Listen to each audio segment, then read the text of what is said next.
Déterminons l'équation cartésienne de la trajectoire du mobile M dans ce cas. Ici, nous savions qu'il s'agit d'un projectile de masse M. Dans ce cas, nous allons faire une étude dynamique. Il est important de préciser nécessairement le système ici, il y a un projectile de masse M,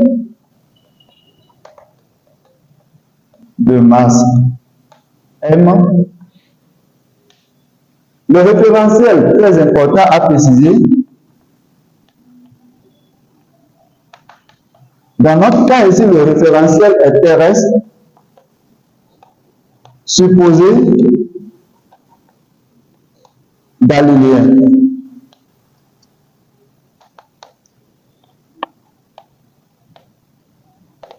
Il faut faire le schéma du système.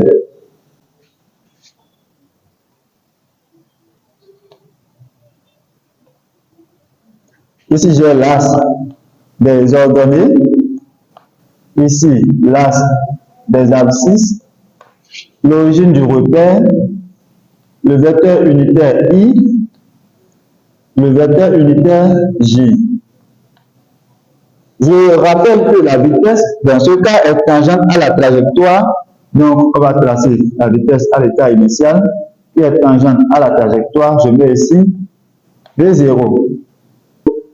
Au cours du mouvement du solide, je sais que ici, G, alors que l'accélération du mobile est orientée vers le haut. Donc, après le schéma, je vais faire le bilan des forces. Je mets le bilan des forces. Et je soumis. Dans notre cas ici, le solide est soumis à deux forces, son poids et les résistances d'air. Puisque l'exercice a dit que les résistances d'air sont négligeables, alors je vais citer uniquement le poids P du mobile.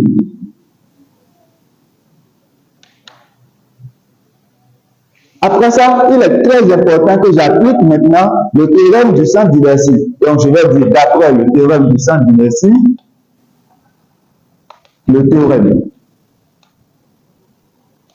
du centre d'inertie.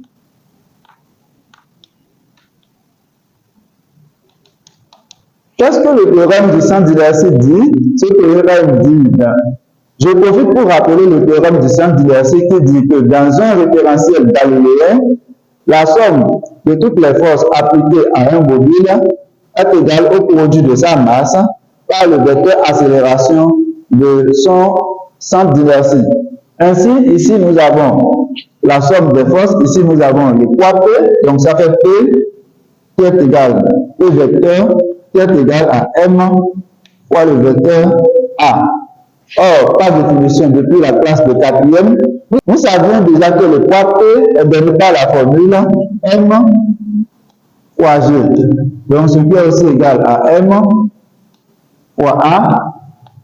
En intensité, on a également M fois G égale MA. Dans ce cas, il n'y a plus les vecteurs. Je peux simplifier les masses. Dans ce cas, on a maintenant finalement G égale à A. Je vais appeler ça 1. Nous savons déjà dans un premier temps que ce projectile a été lancé avec une vitesse V0, mais nous savons également qu'à un temps de son mouvement, on aura la vitesse qui sera nulle, ce qui va provoquer la chute de ce projectile. Dans ce cas, nous pouvons déjà déduire que la vitesse du mobile varie dans ce cas. Ainsi, le mobile ici effectue un mouvement rectiligne uniformément varié. Alors, pour un mouvement rectiligne uniformément varié, nous savons que l'équation est sous la forme de x égale à 1 demi de ax t moins t0 au carré plus v0x partage de t moins t0 plus x0. Dans ce cas, nous allons projeter suivant les axes l'accélération ainsi que la vitesse et puis la position initiale du mobile M. Ainsi, progression suivant les axes.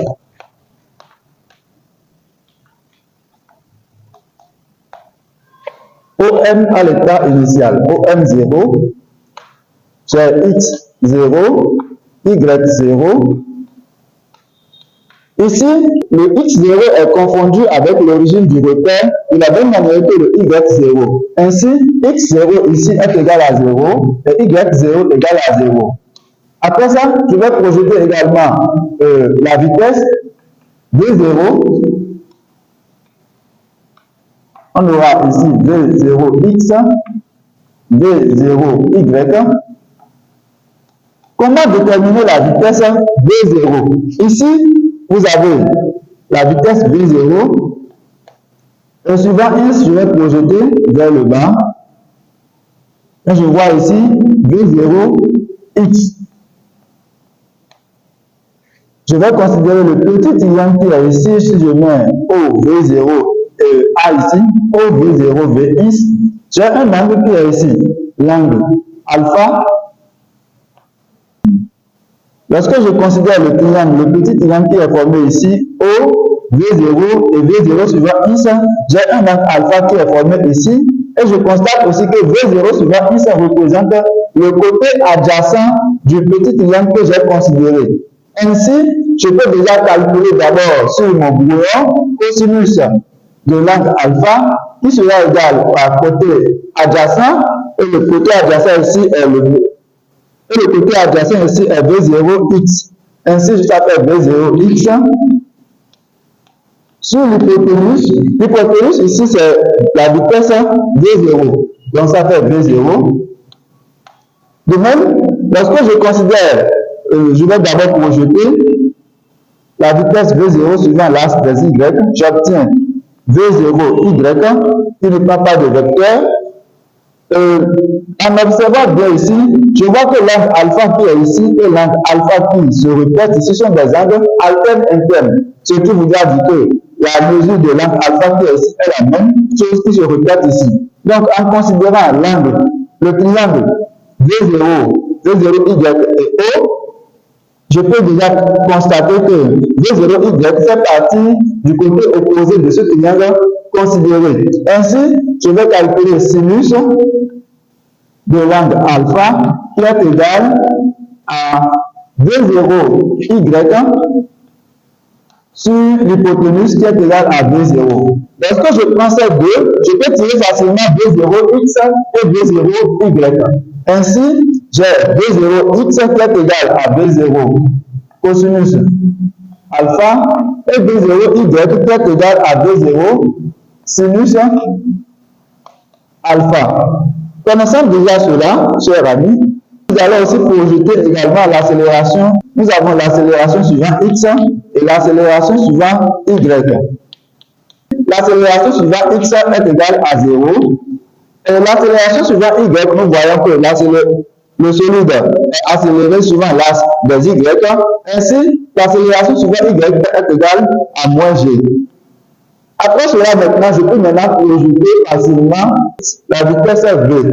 Nous savions déjà que pour un mouvement rectiligne uniformément varié, la vitesse est de la forme de V qui est égale à l'accélération facteur de T moins T0 plus V0. Alors, pour Vx, on va déterminer l'accélération AX, T0 et V0. L'exercice nous a déjà précisé que le temps T0 est égal à 0 secondes. Dans ce cas, notre équation revient à Vx égale à AX P plus V0. Nous avions déjà déterminé l'accélération suivant X. Nous avons le plan. D'abord, ça fait 0 fois T, ce qui fait que tout ceci est égal à 0 suivant la composante X plus V0. Or, auparavant, nous savons que V0 suivant X est égal à V0 cosinus alpha. Et V0 et V suivant Y qui est égal à AY. AY, nous connaissons déjà AY qui est égal à moins G. Alors, nous aurons moins G fois T plus V0 suivant Y. V0 suivant Y qui est égal à V0 cosinus, V0 sinus alpha. Ça fait plus V0 sinus alpha. Connaissant toutes ces données, je peux maintenant retrouver facilement la position du module à l'instant T. Ainsi, je peux écrire finalement OM vecteur, donc x égale 1 demi de AX T au carré plus 2 0 x plus x 0. Donc, avec ici, AX égale à 0, donc je n'ai pas de AX. V0, oui, ça existe, j'ai V0x, donc ça me fait finalement V0 cosinus de alpha T plus x0. x0 ici, x0 suivant x est égal à quoi? On avait déjà projeté x0 suivant x est égal à 0, donc ça fait plus 0. Je prends maintenant l'équation suivant y. L'accélération suivant y, ça fait d'abord 1 demi de AY. Donc j'ai 1 demi AY ici qui est égal à moins G, donc ça fait moins 1 demi de G, T au carré, plus V0 suivant Y. V0 suivant Y, comme nous connaissons déjà cela, qui est égal à V0 cosinus, donc ça fait V0 sinus du moins, V0 sinus de alpha T plus Y0. Y0 est aussi égal à 0, donc ça fait 0. Ce qui fait que je peux appeler ceci 1 et ceci 2. Puisqu'il s'agit de déterminer l'équation cartésienne de la trajectoire, je vais d'abord tirer le paramètre K dans l'équation 1 que je vais remplacer dans l'équation 2 et avoir une image de l'équation cartésienne de la trajectoire. À cet effet, je mets de 1 x. Je peux tirer T égale x sur V0 cosinus alpha, que je vais appeler 3.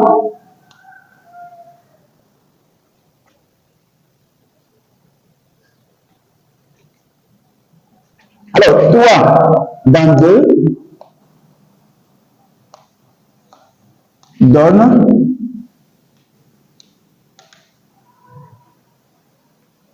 y égale moins 1 demi de G fois P au carré, donc P étant égal à X sur V0 cosinus, je mets parenthèse, X sur V0 cosinus alpha, le tout au carré, plus V0 sinus de alpha P, alors que P est égal à X sur V0 cosinus alpha.